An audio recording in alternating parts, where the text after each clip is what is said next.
Before you start a business, Manipida hairagana nangna business ama haudringaida. Leibaak ama nungai-yaiphaba haibase Leibaak tuda leiriba mipum-khudingmak nungai-yaiphana leiba chang-ngi Madugi ashada Manipuri singgidamakta Manipuri ama oina semjaba project ni Epa Lan Epu Lan. Akoi Manipuri oina business da company da invest tawraga company du kaireye mapudu chenkhri haidana ngahalitna taeba. Masigi oyaba maram ani khak leiba. Ahanbada mingonda gi paisa khonggatlaga thawoina puraga chi legena thawoi tawba ma ani shubadana business tawsiluraga haitabadagi upai direktadana chinba ma ahanbagi sidi business ki wa natre huranbai wa oirani adubu ani shubagi shini nangna business tawge hairagadi tadana ba honagadabse business hausiluraga ne mai pakidaba company mutkiba haibase akoi shwai khaki wabudi nateba Malemgi wena shudum thoibane khudam oina hairabada US ki Bureau of Labor Statistics tagi fangba data gi matungina ne anoba business haudorakpa singi manungda hek haudokpadagi chahi ani gi manungda 20% de dum fail oigeleba adagi chahi manga gi manungdana 45% aduga chahi 10 gi manungdana 65% aduga only 25% khaktaneba chahi 10 manga yauna amadi hentokna chatpa ngambase aduna nangna business ama hauge khalagadi nangna khangjil hogda wafum khara layeba ahanbada malemda layeba business khudingmakse shi category ahumgi manungda chale number 1 da me too number 2 dana me better number 3 dana me only hairiba business category makal ahumse shi shandona hairakeba ahanbigi number 1 se me too hairiba business makal sina mina tawna yena tawba min nawandagi shinge shu amung laiba business makal neba kudam oina hairabada mina pan dukan phamna yena nangsu phamba adagi dang phamme haidana su mina su nangi madau tamaga phamba su dum yaba tawbada laiba amadi shinbada su laiba business dubu koigi me too hairiba business makal se shida chinganiba aduna yari magai shiguma business model sa shi changdabana phai number 2 da me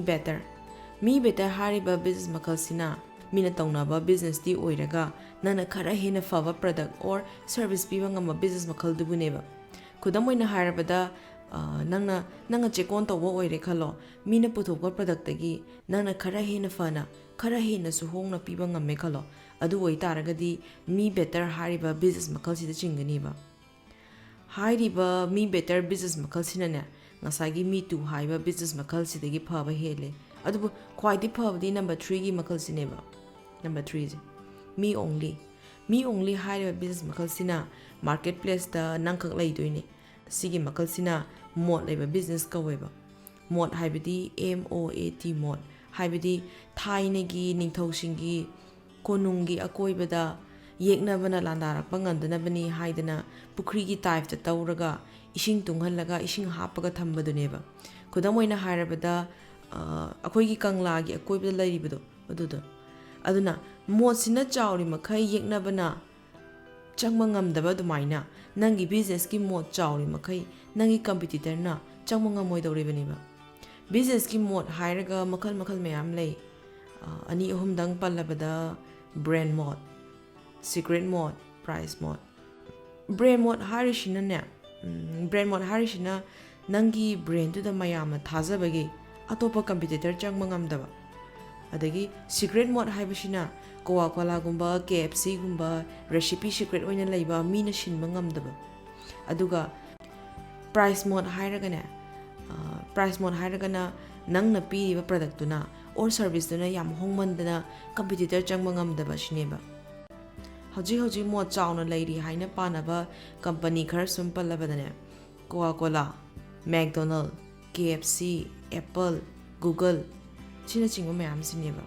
aduna nangna business ama hauge khalagadi karamba makhalda chinge haibasi khangadabani aduga yare makai me only hariba makhalse shi ohognadi phayeba maramdi nangi business ki mod to chawn le hongnabaneba business makhal or model sigi mathakta business ki finance su yam maroiba mani aduna business ama haubada capital se yare makai yam changhandaba ma changi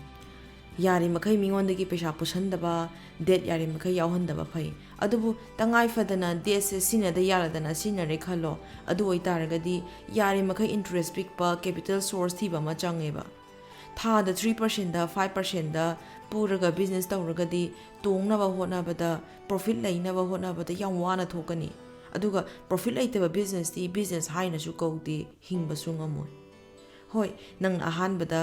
ꯍꯧꯔꯛꯄꯗꯗꯤ ꯌꯥꯝ ꯇꯣꯡꯒꯗꯧꯗꯤ ꯃꯥꯅꯤ ꯊꯥꯗ 3% ꯈꯛ 5% ꯈꯛ interest ꯍꯨꯟꯕꯕꯨ ꯀꯩꯁꯨ ꯅꯠꯇꯦꯅ ꯈꯟꯕ ꯌꯥꯏꯑꯕ ꯑꯗꯨ ꯗꯨ ꯅꯣꯠ ꯑꯣꯚꯔ ꯑꯦꯁꯇꯤꯃꯦꯠ ꯌꯣꯔꯁꯦꯜf ꯃꯔꯝꯗꯤ ꯃꯥꯂꯦꯝꯗ ꯕꯤꯖꯤꯅꯦꯁ ꯃꯌꯥꯝ ꯊꯣꯛꯈ꯭ꯔꯦ ꯏꯟꯇꯔꯦꯁ ꯆꯥꯎꯅ ꯍꯨꯜꯂꯒ ꯇꯧꯈꯤꯕ ꯑꯃꯗꯤ ꯃꯥꯏ ꯄꯥꯛꯈꯤꯕ ꯕꯤꯖꯤꯅꯦꯁꯇꯤ ꯈꯔ ꯇꯥꯡꯅ ꯊꯣꯛꯑꯦꯕ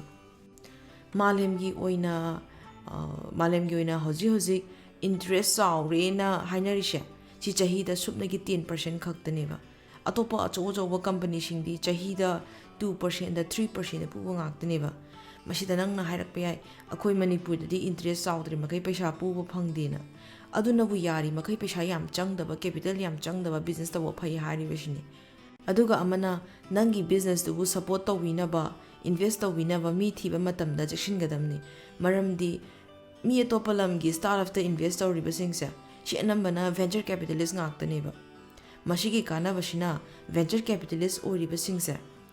ꯃꯁꯥꯁꯦ ꯍꯥꯟꯅ ꯕꯤꯖꯤꯅꯦꯁꯀꯤ ꯂꯝꯗ ꯁꯛꯁꯦꯁ ꯑꯣꯏꯔꯛꯑꯕ ꯃꯤꯅ ꯑꯅꯝꯕ ꯑꯣꯏꯒꯜꯂꯦ ꯑꯗꯨꯅ ꯕꯤꯖꯤꯅꯦꯁ ꯑꯃ ꯃꯥꯏ ꯄꯥꯛꯅꯕ ꯍꯣꯠꯅꯕꯗ ꯃꯣꯏꯅ ꯌꯥꯝ ꯆꯥꯎꯅ ꯃꯇꯦꯡ ꯄꯥꯡꯉꯦꯕ ꯑꯗꯨꯅ ꯅꯪꯁꯨ ꯕꯤꯖꯤꯅꯦꯁꯀꯤ ꯀꯦꯄꯤꯇꯦꯜ ꯊꯤꯔꯤꯕꯅꯤ ꯍꯥꯏꯗꯅ ꯂꯩꯔꯛ ꯈꯨꯜꯂꯛꯇꯒꯤ ꯈꯣꯝꯗꯧ ꯁꯔꯨꯛꯄꯨꯗꯤ ꯁꯛꯁꯦꯁꯐꯨꯜ ꯑꯣꯏꯔꯛꯑꯕ ꯕꯤꯖꯤꯅꯦꯁꯃꯦꯟꯁꯤꯡꯗ ꯏꯟꯚꯦꯁ ꯇꯧꯍꯟꯅꯕ ꯍꯣꯠꯅꯕ ꯑꯃ ꯆꯪꯉꯦꯕ ꯃꯗꯨꯅ ꯅꯪꯒꯤ ꯇꯨꯡꯒꯤ ꯂꯝꯕꯤꯗꯅꯦ ꯑꯆꯧꯕ ꯀꯥꯟꯅꯕ ꯂꯥꯛꯀꯅꯦꯕ ꯑꯗꯒꯤ ꯕꯤꯖꯤꯅꯦꯁꯀꯤ ꯃꯣꯗꯦꯜ ꯐꯥꯏꯅꯥꯟꯁꯤꯒꯤ ꯋꯥꯁꯤꯗ ꯅꯠꯇꯅꯅꯦ ꯑꯇꯣꯞꯄ ꯐꯦꯛꯇꯔ ꯃꯌꯥꯝꯁꯨ ꯂꯩ ꯅꯪꯒꯤ ꯕꯤꯖꯤꯅꯦꯁꯇ ꯃꯥꯏ ꯄꯥꯛꯄ ꯄꯥꯛꯇꯕ ꯍꯥꯏꯕꯁꯤꯗ ꯁꯝꯅ ꯍꯥꯏꯔꯕꯗ ꯅꯪꯒꯤ ꯃꯦꯅꯦꯖꯃꯦꯟꯒꯤ ꯍꯩꯁꯤꯡꯕ ꯋꯥꯔꯛ ꯇꯧꯃꯤꯟꯅꯔꯤꯕ ꯇꯤꯝꯃꯦꯠꯁꯤꯡ ꯕꯤꯖꯤꯅꯦꯁ ꯄ꯭ꯂꯥꯅꯤꯡ ꯐꯖꯕ ꯃꯥꯔꯀꯦꯇꯤꯡ ꯑꯣꯔ ꯁꯦꯜꯁ ꯍꯩꯕ ꯃꯁꯤꯅꯆꯤꯡꯕ ꯃꯌꯥꯝ ꯂꯩꯈ꯭ꯔꯦ ꯑꯗꯨꯒ ꯑꯇꯣꯞꯄ ꯂꯝꯗ ꯊꯦꯡꯅꯗꯕ ꯑꯩꯈꯣꯏ ꯃꯅꯤꯄꯨꯔꯗ ꯈꯛ ꯊꯦꯡꯅꯕ ꯄ꯭ꯔꯣꯕ꯭ꯂꯦꯝ ꯃꯌꯥꯝꯁꯨ ꯂꯩ ꯕꯟ ꯕ꯭ꯂꯣꯀꯦꯠꯇꯒꯤ ꯍꯧꯔꯒ ꯑꯇꯩ ꯃꯌꯥꯝ ꯂꯩꯈ꯭ꯔꯦ ꯑꯗꯨꯅ ꯂꯣꯏꯁꯤꯜꯂꯛꯄꯗ ꯍꯥꯏꯅꯤꯡꯕꯗꯤ ꯑꯅꯧꯕ ꯕꯤꯖꯤꯅꯦꯁ ꯍꯧꯗꯣꯛꯄꯁꯤꯡꯒꯤ ꯃꯅꯨꯡꯗ 25% ꯈꯛ ꯆꯍꯤ 15 ꯌꯧꯅ ꯑꯃꯗꯤ ꯍꯦꯟꯇꯣꯛꯅ ꯆꯠꯄ ꯉꯝꯃꯦ ꯍꯥꯏꯗꯅ ꯀꯤꯌꯨ ꯍꯥꯏꯕ ꯅꯠꯇꯦꯕ ꯔꯤꯁꯔꯁ ꯃꯨꯟꯅ ꯇꯧꯍꯧꯔꯒ ꯄ꯭ꯂꯥꯅꯤꯡ ꯐꯖꯅ ꯇꯧꯍꯧꯔꯒ ꯆꯍꯤ 15 ꯌꯧꯅ ꯑꯃꯗꯤ ꯍꯦꯟꯇꯣꯛꯅ ꯆꯠꯄ ꯉꯝꯕ ꯕꯤꯖꯤꯅꯦꯁ 25%ꯗꯣ ꯑꯗꯨꯁꯤꯡꯗꯨꯒꯤ ꯃꯅꯨꯡꯗꯨꯗ ꯆꯜꯍꯧꯅꯕ ꯍꯣꯠꯅꯕ ꯆꯪꯉꯦ ꯍꯥꯏꯕꯁꯤꯅꯦꯕ ꯃꯌꯥꯝꯅ ꯑꯗꯨꯝ ꯀꯥꯟꯅꯅꯤ ꯈꯜꯂꯤ ꯃꯌꯥꯝꯒꯤ ꯑꯄꯥꯝꯕ ꯑꯃꯗꯤ ꯈꯪꯅꯤꯡꯕ ꯐꯥꯏꯅꯥꯟꯁꯤꯌꯦꯜ ꯔꯤꯂꯦꯇꯦꯗ ꯑꯣꯏꯕ ꯇꯣꯄꯤꯛꯁꯤꯡ ꯂꯩꯔꯒꯗꯤ ꯀꯃꯦꯟ ꯄꯤꯔꯛꯑꯣ ꯑꯈꯪꯕ ꯑꯣꯏꯔꯒꯗꯤ ꯑꯗꯨꯝ ꯁꯦꯌꯔ ꯇꯧꯔꯛꯀꯦ